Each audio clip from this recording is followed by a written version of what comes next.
in the outdoors, like, yeah, having nice gear is nice. Like, I'm not saying that nice gear isn't good, but I'm just saying, like, recreationally, like, okay, I came up here to see you, to hang out, to see the Adirondacks. Okay, I could have gone to REI and I could have bought $145 pair of waterproof, like, hiking snow pants or, like, ski pants or whatever. And I found a pair on Amazon that were like $35, and we just beat the living crap out of them for the last 2 days, and they work totally good. Yeah, if I was doing the 46, they might rip. I don't know, but like to come out here for a short frame of time and do that, it was great. Backpacking, most people aren't through hiking the AT. You don't need a $200 backpack. You can get by for a day or two at a time with like a cheap backpack, and like if you have the money, sweet, totally cool. Like, buy away. But like, I hiked up. We were joking today. Like, how dare you hike up this mountain with a airline carry-on backpack? Sure. Like, it was like I bought it for flying, because for work and stuff, you got to fly. And I was like, I needed a decent carry-on. And I was like, it's a 46-liter pack, dude. It's got compression straps on it. Like, it's going to work totally fine. And it was great. It was a great pack. One of the first packs I've used in a long time that didn't hurt my back or my shoulders. And it was totally awesome. So, like, yeah, man, I don't see a reason to go overboard on gear unless, like, you are just a gear nerd and that's what you enjoy, then go for it. But for someone like, I mean, I beat my gear to death, but I wore a $14 base layer from Costco that I bought, like a set today, and I was totally fine. Actually, it was too hot. Like, we were sweating. I had a hat I bought from like a local ski shop. Like, just like, it's all just kind of cobbled together gear. Like, I get all my stuff on sale. Like, if I had a down coat I was wearing today, I was telling you I got at REI, like discount rack, ultra discounted, like closeout. It was like, it works fine. It's meant to keep you warm, not to like be a stylish statement for me. I feel like there could be a whole podcast episode on how to get by with cheap gear in the outdoors. And when I say cheap, we mean like affordable gear. Yeah. Because, I mean, some of this stuff is so expensive. Like, for example, I was telling you, so I have an Osprey Kestrel 48-liter backpack, and I would never buy one again. Osprey can give me one for free if you want to, but I'm never going to pay those prices for a backpack again because they get beat to crap out there on the trail. And it doesn't matter, who they're not holding up any better than, I mean, these crappy Chinese companies on Amazon that have like 18,000 different outdoors, outdoors companies on, and you get this backpack or that. But when the backpacks are $40 and it's going to last as well as anything else, to me, I'm just like, no, I'm not going to buy into this whole like outdoors is so expensive kind of mentality. There's certainly gear that you shouldn't go cheap on. I'm a big advocate on don't go cheap on snowshoes. Once those things break out there, that's a big problem. Yeah. Your day is going to be bad. But, there's certain things where it's like, it's easy to get overwhelmed when you see people like wearing all this like fancy schmancy stuff. But it's like, I often hike in the winter in $25 Wrangler pants I got from Walmart that are great. They're a water resistant top. They have a fleece line. They're so warm. They're so light and stretchy, and they're made for outdoors activities. And it's like $25 sure beats $150 pair of those pants that I don't even remember the brand, but you see all people wearing them. And again, as you mentioned, if you got the money and you want to do that thing, that's cool. But I don't think that I don't think you have to. And I know that you're a big advocate of like affordable gear. Yeah. It's a very big way to. There's a very big way to do the outdoors on a very affordable budget. And like I know, for example, you bow hunt as well. Mm-hmm. You told me that the first year you start, camo gear is so expensive. Dude. You can do the same thing with camo gear. Like you can get all that whitetail camo that costs like $200 for a pair of pants, or you could do what you did: go to Walmart, get their Realtree outdoor camo gear for $20, and it didn't stop you from getting deer. Nope. So I kind of feel like, I feel like you and I are very similar in that conversation with gear being affordable. And I think it's a quicker way to get people outdoors too when they feel like they have stuff that that they can get out there and have that fun experience with. And then someone's going to go on my Instagram and be like, yeah, you're wearing a Patagonia jacket. I was like, I have one, and B, like, I got it at the discount rack again, like the cheap.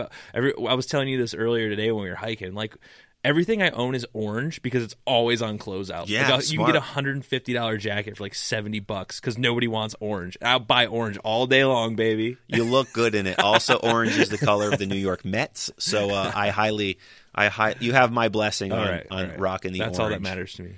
So now, being a guy like yourself, you're here in the ADK for the very first time. What was your first impression when you first got here and saw, because when you came in, it was clear. Mm-hmm. So tell me about like kind of what went through your brain as you got off exit 30 on I-87 and drove up to Lake Placid on that first day. Well, it was about 8 hours into a drive, and the sun was setting, and like I'm seeing the mountains driving down the highway. Like, yeah, this is nice, dude. And then I get off exit 30, start heading towards Lake Placid, and it's just like a snowy 2-lane road, and the road sign says 55, and I'm like, oh man, I'm gonna die out here because it's like I've been driving 70 for the last few hours, and I get off, and the roads are winding. And I go down in this, go down, curve, and then I come up, and it's just like a calendar. I'm like, dude, the mountains are like purple because the sun's setting. They're huge just on both sides of me. I was like, I can't believe like that I'm here right now. It was like when they opened the gates at Jurassic Park. Sure. It's like, my God. And we have more velociraptors here, though. Yeah, we saw a ton of them today. And we're just, dude, that drive in was beautiful. No clouds. I mean, the last 2 days have been snowing and cloudy, but I'm like super glad I got to see that coming in. And just the scale. It's like the only thing I told you earlier I had to compare was being in Maine on the AT. Like, it's just the scale is amazing. Just everything being covered in snow. The trees are just beautiful. And like, I was like, oh man, that's when I like first felt my gut like intimidated, like on these climbs we were going to do. I was like, dude, this is huge. Like, especially I haven't been to mountains in a while. And even like the stuff down south I was just saying is like not this scale. And it was just, dude, mind blowing. I'm like completely. I was telling you, I want to bring my wife back here in the summer when she can we can go kayaking and like Lake Placid itself. The town is beautiful, dude. Like, it's just such a quaint little mountain town. It's awesome, and yeah, I would definitely like blown away. Everything's so great here. Well, I'm stoked that it was a successful trip for you and was worthwhile. I knew it would be, and I'm stoked that you finally got to come up here and experience it all firsthand and experience what you've been hearing me ramble on about for the last year. So I'm stoked about that. And we could obviously talk all night if we needed to, but I'm going to wrap these things up right now, and I'm going to ask you my final 3 questions that I always talk to people about.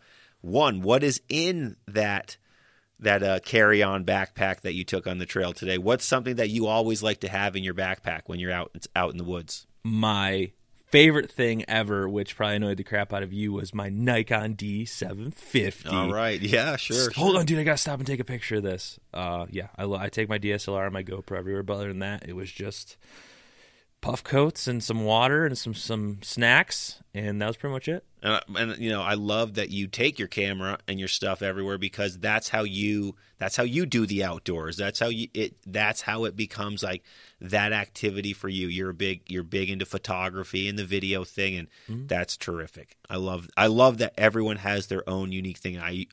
I sometimes have a recorder attached to my backpack. And then other times I want nothing to do with like technology out there. So I can appreciate that element. So you're coming from Ohio. You're an outdoors guy. You've hiked the whole Appalachian Trail. You've now been up a couple mountains here in the wintertime. In your mind, what makes this Adirondack Park a unique place from what you've experienced so far? Just like I said, the scale of the mountains. The views just driving around are just phenomenal. Even if you don't like backpacking or hike, you could come here and do a billion things and never get bored. You could ski, snowboard, you could luge. I don't even know what that means. You just do like all this crazy stuff. And it's just this like it's like an outdoorsman's paradise. And I've only been here for 2 days, dude, and I'm blown away. Like, I haven't even skimmed the surface. Sure. And it's just, like, if I could spend a year here and, like, not get bored. Yeah, that's the thing about this place. It is an outdoors paradise, and there's so many different, like, groups of people. Like, you have, like, you have, like, the climbing community, you have the hiking community, the paddling community, hunting. You got so many different people. Mountain biking is huge now, too. There's so many different things to do, and it's a fortunate place to be. Mm-hmm. And, yeah, there's obviously places outside, the park that are awesome, too. But, you also...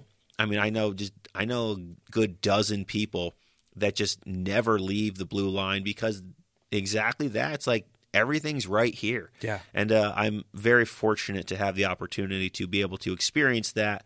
And I am very thankful for that opportunity. And for someone like myself who just loves the outdoors as much as you do, it's terrific that I don't have to go very far to get into it.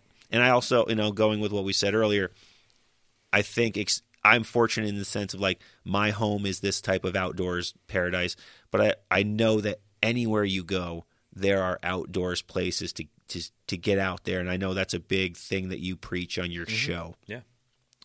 So, where can my final question, actually, why do you hike? Why do you explore the outdoors? What is it about the outdoors that draws Mr. Paul Fuzinski of the Aptitude Outdoors Podcast? At this point, it's just like a weird obsession I have. Like, my first thought is, what can I do outside? Where can I go?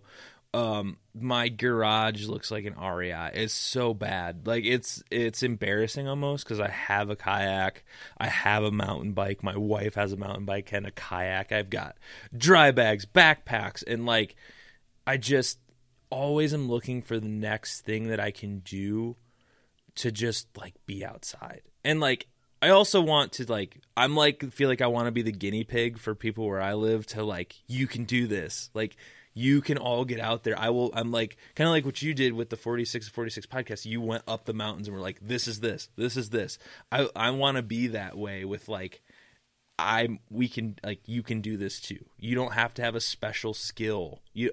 You just have to want to be out there and just take the jump and take the leap. And that's kind of what keeps me going, man. I'm just kind of ADHD all over the place. And I love just trying new stuff, whether I'm terrified or not. I just dive in and I just love it. I don't have a solid answer. Like, it's just a gut feeling that I have to do it. Sure. It's who you are at this point. Terrific. All right, Paul, where can people find you online? Oh, that's an easy one. Aptitude Outdoors, anywhere, everywhere, all the social media channels and website, aptitudeoutdoors.com. And obviously on all of the podcasting platforms where you can also find James' podcast, which is an awesome podcast and like 5,000 times better than mine. Oh, you're too kind. You're too kind, and we'll definitely wrap it up there. But that's it for another edition of the Summit Sessions here on the 46 of 46 podcast. Yeah, please be sure to go check out Paul's show, the Aptitude Outdoors Podcast, on all the usual podcast players, and as well as YouTube, Instagram, Facebook, all that stuff, for all things outdoors and way more than just hiking content. And it's always fun to experience other areas of the country and the outdoors that exist in other areas. And for myself, I love hearing about what people do in their homes in totally different parts of the country that I would have never thought of as being an outdoors area, and I think that's terrific. And as someone who knows the time, energy, and money that it takes to create a good podcast and content for complete strangers, I greatly respect and admire Mr. Paul's work ethic. I will tell you, he puts more energy, detail, and love into his podcast and all the content he creates more than any outdoors podcaster I know, and I completely mean that. But once again, check out all things Aptitude Outdoors Podcast. Thanks to all of you for listening to the show once again this week. Be sure to check out everything about the show, merchandise, and other things that I can offer your 80K adventuring at 46of46.com. And if you have a minute to leave a rating or review on the podcast, I'd greatly appreciate it. And check back next week for new mountains, new stories, new guests, and new episodes here on the 46 of 46 podcast. Remember to always leave no trace, do the rock walk, and if you carry it in, carry it out. See you on the trails, everybody.